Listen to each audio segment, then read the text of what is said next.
Assalamualaikum warahmatullahi wabarakatuh. Alhamdulillahirabbil alamin. Assalatu wassalamu ala asyrafil anbiya'il mursalin wa ala alihi washabihi rasulillahi ajmain. Asyhadu an la ilaha illallah wahdahu la syarikalah wa asyhadu anna Muhammadan abduhu wa rasuluh sallallahu alaihi wasallam. Kaum muslimin dan muslimat yang dirahmati oleh Allah, dalam kesempatan ini marilah sama-sama kita kembali bersyukur kepada Allah Subhanahu wa taala dan mengucapkan alhamdulillahirabbil alamin, yang mana dengan nikmatnya sehingga kita dapat masih diberikan kesehatan oleh Allah Subhanahu wa taala. Dan juga Allah memberikan nikmat yang mana dengan kesehatan itu kita masih bisa bekerja mengais rezeki Allah untuk memenuhi kebutuhan hidup kita sehari-hari. Salawat dengan salam marilah sama-sama kita curahkan buat Nabi besar kita, yakni Nabi besar Muhammad sallallahu alaihi wasallam. Allahumma shalli ala sayyidina Muhammad wa ala ali sayyidina Muhammad, yang mana telah membawa umatnya dari zaman jahiliyah menuju zaman yang terang menerang yang kita rasakan pada sekarang ini. Karena kalau bukan beliau, maka zaman sekarang masih zaman jahiliyah, yang mana perampokan terjadi bila mana keadilan tidak adil sama sekali. Kemudian banyak perempuan yang dibunuh. Sangat bodoh. Kaum muslimin dan muslimat yang dirahmati Allah, alhamdulillah dengan adanya Nabi Muhammad SAW, baginda kita yang terpuji sekali, dapat menyelamatkan kita dari zaman jahiliyah menuju zaman yang terang menerang ini. Yang terhormat kepada kaum muslimin dan muslimat yang sedang menonton video saya ini.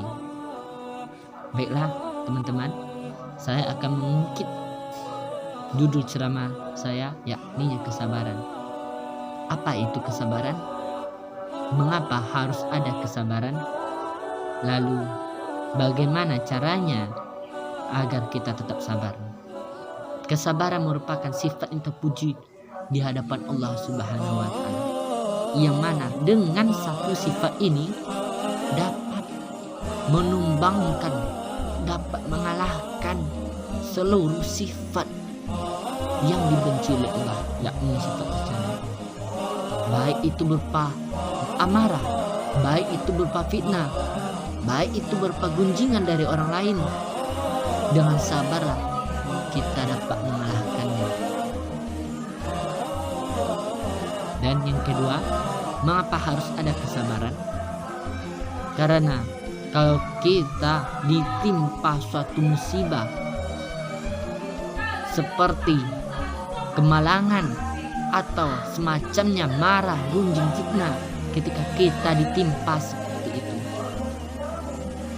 kita pasti emosi. Kita pada saat itu tidak akan ingat oleh Allah, pasti tidak akan ingat oleh Allah. Kata Allah, jikalau ada hambaku yang ingat kepadaku, maka aku akan ingat selalu padanya. Namun jikalau ada hamba yang tidak ingat kepadaku, maka aku tidak akan ingat. Ini konsep yang harus kita perhatikan kaum muslimin. Ketika kita sedang marah, berarti kita tidak akan ingat kepada Allah. Kita tidak akan ingat kepada Allah.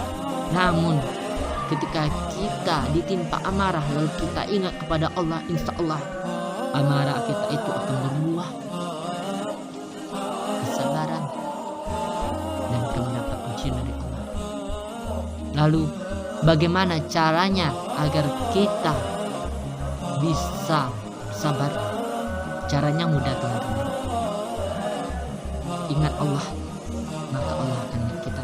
Ketika kita ditimpa bencana dan segala macamnya, kita istighfar, astaghfirullahalazim, dan anggaplah semuanya itu dari Allah Subhanahu wa taala. Afala ta'qilun? Apakah kamu tidak berpikir? Ketika itu kita berpikir, teman-teman, maka insya Allah amarah, semua emosi kita ketika ada bencana atau difitnah atau digunjing segala macamnya, insya Allah akan hilang karena dengan pertolongan Allah Subhanahu wa taala. La haula wala quwata illa billahil azim. Kaum muslimin dan muslimin yang mati Allah, sekian